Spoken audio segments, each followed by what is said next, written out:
gentles all, please welcome those loquacious lovers of legends and lore. Those versatile viscounts of voluminous verbosity, as they portray a panoply of personalities under this preeminent proscenium. Please welcome Mr. Smythe and Mr. Jones. Hello, everybody! Can we have a hustle? Hello, very nice. I'm Mr. Smythe. And I'm Mr. Jones. And how is each and everybody doing today? Welcome to the theater, the famous Royal Theatre. And while we're in the theater, I say let's do a play. Using our imagination, as well as good enunciation. Together we will be creating a creation that will take your breath away. For all the world is a stage, my friend.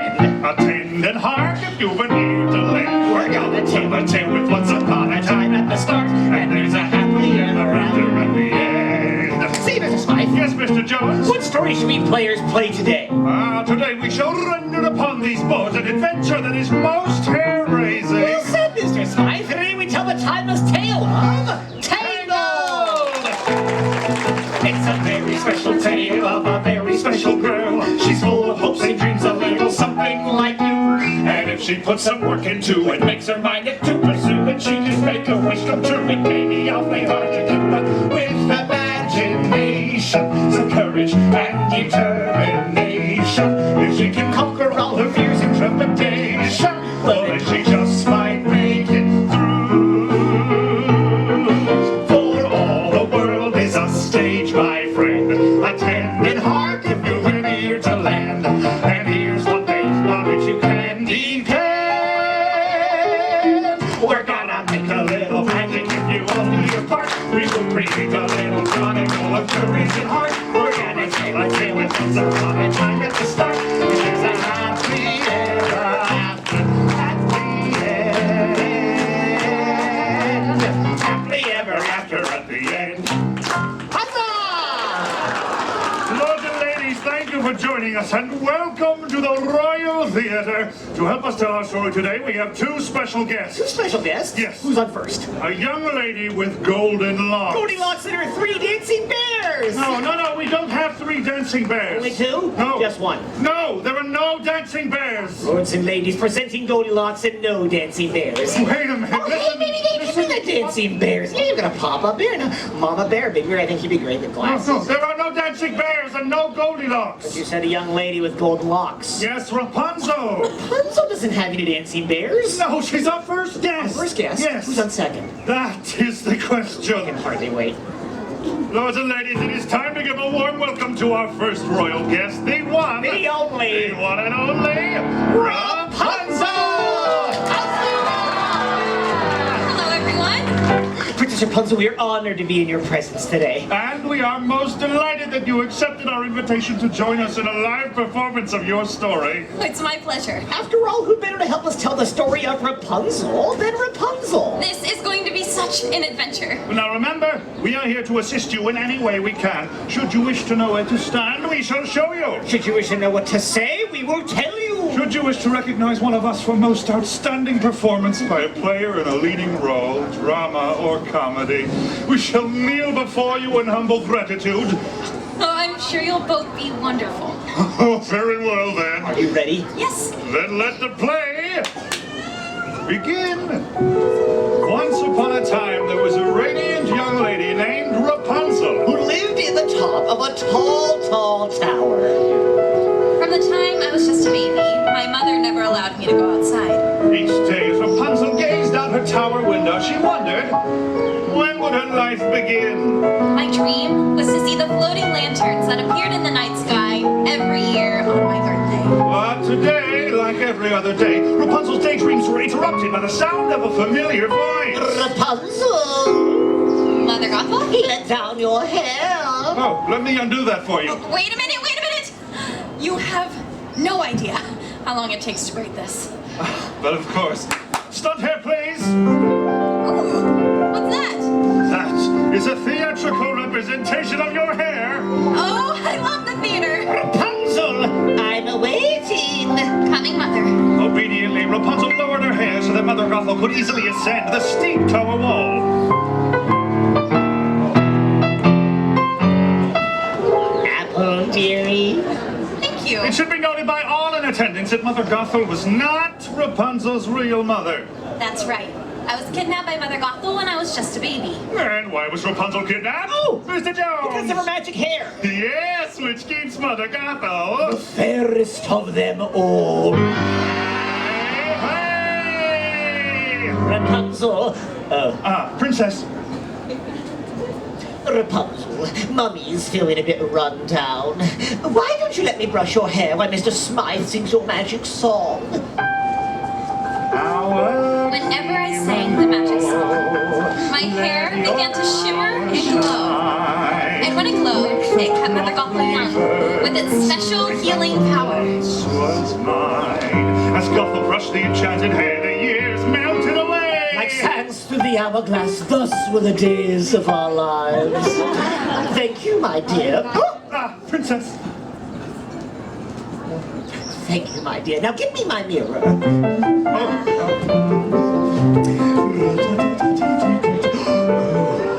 Do you know what I see? I see a strong, confident, beautiful young lady.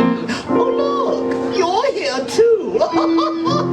Realizing this might be your last opportunity, Rapunzel summoned up the courage to ask. Mother, I was wondering, since it is my birthday tomorrow, would you please take me to see the floating lanterns? It's my only birthday wish. Absolutely not, Rapunzel. Oh, sorry. Samuel, flower, gleam and glow, let your power shine, make the clock reverse, bring back what once was mine. Oh, I told you, my dear, the world is a dangerous place, full of ruffians and thugs, and that's why I keep you locked up in this beautiful tower. Oh, sorry. Seriously, Sam?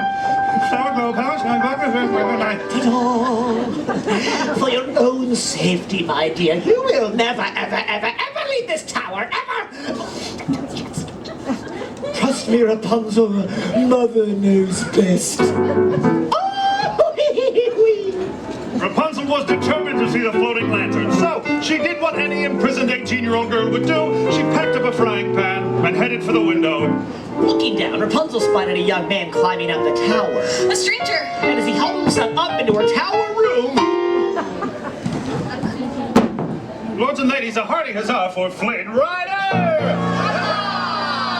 Quickly, Rapunzel did what any imprisoned 18-year-old girl who just knocked out a climbing stranger would do. After that, she went through his belongings, found a royal crown, and hid it. Now, surely I can convince him to take me to see the floating lanterns. Rapunzel didn't know that the crown was stolen. Flynn was a wanted man. Look, Blondie, there is no way that I will ever take you to see those floating Okay, I'll take you to see the lanterns, anything to get that crown back. And so Rapunzel let down her hair. And down the tower they climbed. Okay, this is weird. Climbing down hair. As they scaled down the stone wall, the stranger introduced himself as... Flynn Rider. And before Rapunzel could say... Holy hairbrush, Flynn! Their feet were on the ground and they were off and running on their new adventure. I can't believe I did this! This is so fun! I just hope we don't run into any ruffians or thugs. Hoping to end this adventure as quickly as possible. And avoid being arrested by the royal guards, Flynn said. Hey, are you hungry? Because I know a great place for lunch. And thus he led the way to the Snuggly Duckling Tavern. Which, as it turns out, was filled with ruffians and thugs. Hello! Okay, look at this bunch. This is a mean-looking bunch of ruffians and thugs. Look at that guy. Never trust a guy with a mustache, especially a milk mustache. And, don't be fooled by that princess in disguise. Pretty sure I saw her on the kingdom's most wanted list. You know, I think we'd be a whole lot safer if we just turned you around and got you back home. So, what do you say? Let's head back to your tower and get that crown, okay? Excuse me. Are you Flynn Rider? Do I look like Flynn Rider? What do you think? Does he look like Flynn Rider?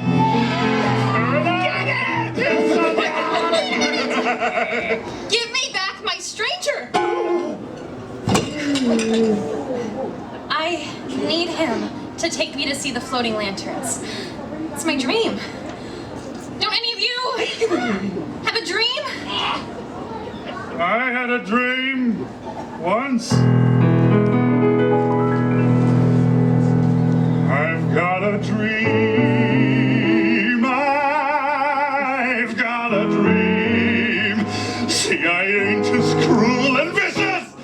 Sorry. As I see. Oh, that's beautiful. Oh, no, there's more. Okay. Oh, I do like breaking dreamers who can count me with the dreamers. Like everybody else, I've got a dream. I've got a dream. Well, take it away, fellow ruffian. I've got scars and lumps and bruises and something here that oozes. And it's not even mention my complexion. But despite my extra toes and my goiter and my nose, I really want to make a love connection. I've got a dream. I've got a dream. She's got a dream. I just want to see the floating lanterns gleam. And with every passing hour, she's so glad she left her tower. Like, oh, you lovely thing, she's got a dream. Yes, way down deep inside, we've got a dream. Yeah! Suddenly, out of nowhere, came a brand new character nobody had ever seen. Well, I've seen him. That's Maximus, a horse of the Royal Guard. And he's after me. Follow me. That's a secret passage.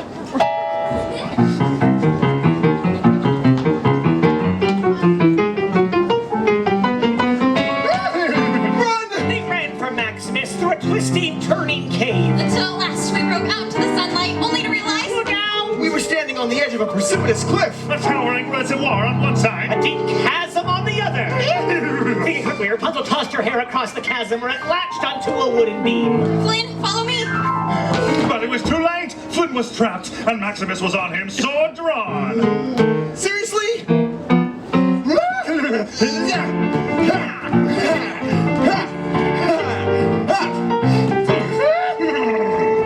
What? Sorry, I'm a little hoarse. Suddenly, the swift parry thrust Maximus knocked the frying pan out of Flynn's hand. That's not good. Flynn, catch. Got it. And thus Flynn was able to follow Rapunzel to safety. Huzzah! However, the victory was short-lived, for Maximus kicked his hooves against the reservoir, releasing a flood of water. Flynn and Rapunzel found themselves trapped in a cave, too dark to find their way out, with the water level rising. I never should have left the tower. This is all my fault, Flynn. Eugene. What? My real name is Eugene Fitzherbert. Someone might as well know. Well, I've got magic hair that glows when I sing. What? I've got magic hair that glows when I sing.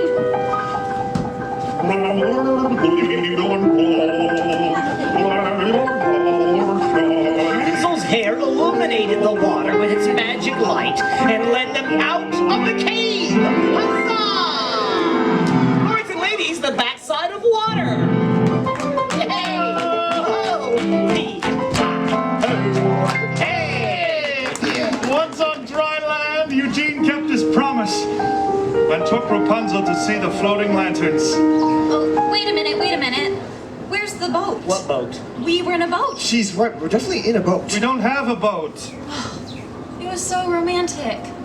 You can't leave that part out. Oh, Oh, what is that? it's a theatrical representation of our boat. Oh, I love the theater. Sir Samuel? Every year on this day, the king and queen release lanterns in honor of their lost daughter. They're so beautiful. And as the sky filled with the lantern's warm glow, I realized. I was falling in love. and at last I see the light.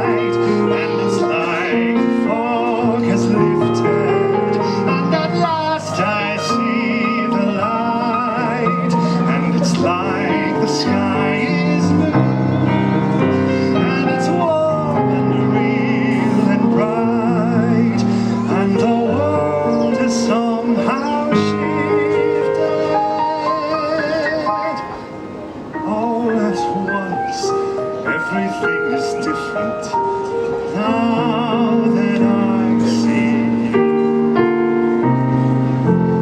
Now that I see you.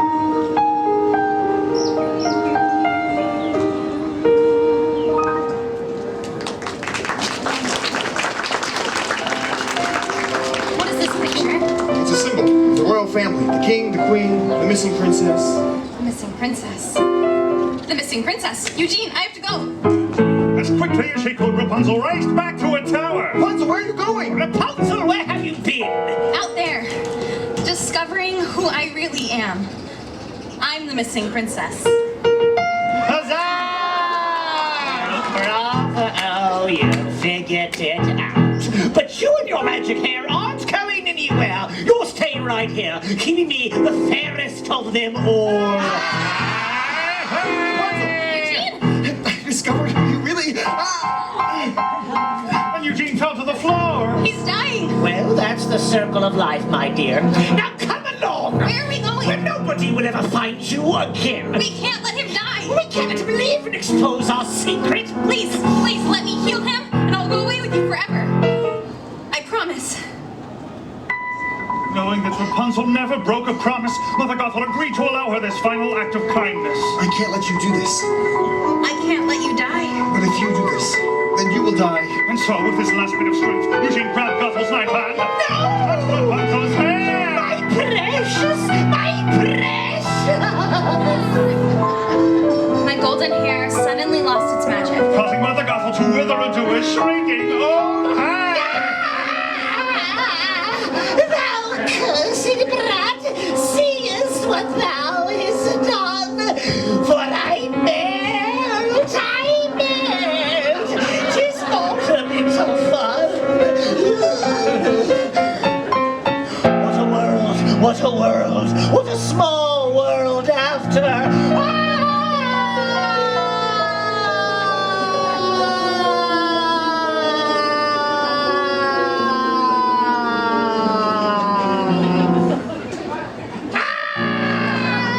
Is this fall actually stretching, or is it your imagination?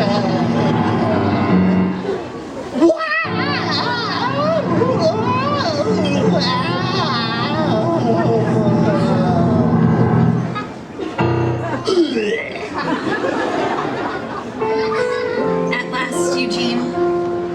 I see the light. Everything is different now that I see you. With his last breath, Eugene uttered the words. Or my new dream. And you were mine. Rapunzel was heartbroken. In finding her dream, she had lost true love, and all that remained was a single tear. The tear fell upon his cheek, and it began to glow. See, the same magic that was found in Rapunzel's hair was also present in this single teardrop. Its healing light flowed through Eugene and sprang forth, swirling through the tower room. And with that light came new life and new love. Huzzah! We return to the kingdom and reveal Rapunzel as the missing princess. At which point the king... And the queen. My real mother and father welcomed me with open arms. It wasn't long before Rapunzel married Eugene. And Eugene married Rapunzel. And we all lived... Happily ever after. Huzzah! Lords and ladies, a royal round of applause for Princess Rapunzel! And how about a hearty huzzah for Flea Rider? Huzzah! And let's hear it for Sir Samuel of Morocco! And so we made a little magic and you all did your part. Yes, we created us a chronicle of courage and heart. We told a fairy tale with once upon a time at the start.